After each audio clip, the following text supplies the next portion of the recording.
Alors bonjour, je m'appelle Michel Labrèche. J'ai découvert une formule mathématique à l'âge de 15 ans en 1973 et ça m'a pris environ 40 ans à trouver la symbolique sacrée de cette formule-là. Mais grâce à un ami très cher à moi, il m'a fait comprendre parce qu'il est très manuel et il s'appelle Guillaume Laroche. Il m'a montré comment géométriquement prouver la formule en 2 temps 3 mouvements.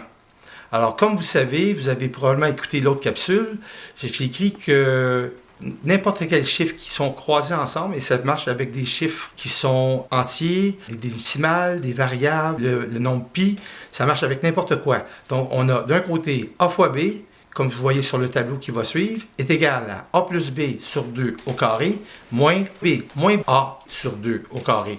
Et la manière la plus simple de prouver ça, c'est si vous prenez exemple, ça c'est le jeu de Scrabble, je fais de l'annonce pour eux autres, tant mieux.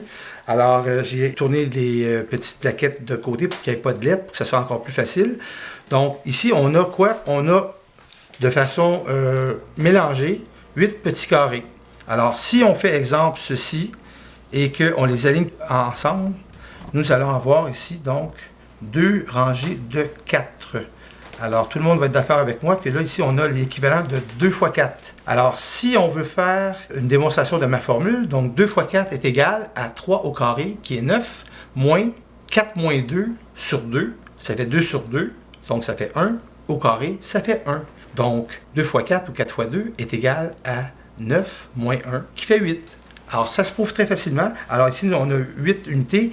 Et moi, la façon simple de faire, c'est de dire, essayez de faire un carré parfait à partir de 8 morceaux. La seule façon que vous allez réussir à faire ceci, c'est si vous faites cela, c'est-à-dire que vous prenez ici des morceaux, vous les alignez ensemble et vous allez avoir ceci.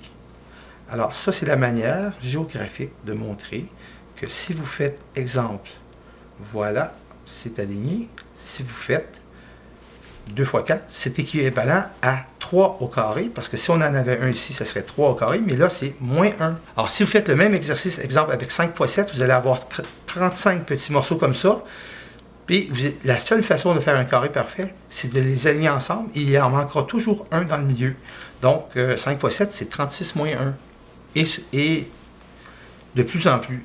Donc, c'est sûr que la formule mathématique, quand vous lisez mon livre, je fais la preuve mathématique fait 4AB sur 4 est égal à, et puis là, c'est un petit peu plus complexe, mais ça, c'est la façon vraiment facile de montrer à un enfant de 5 ans que si vous essayez de faire un carré avec un rectangle et que vous disposez seulement de 8 unités, ben ça, c'est la seule manière que vous allez arriver, qui est 9 moins 1. Voilà. Alors, ça m'a fait plaisir de vous le dire, et au plaisir de se parler.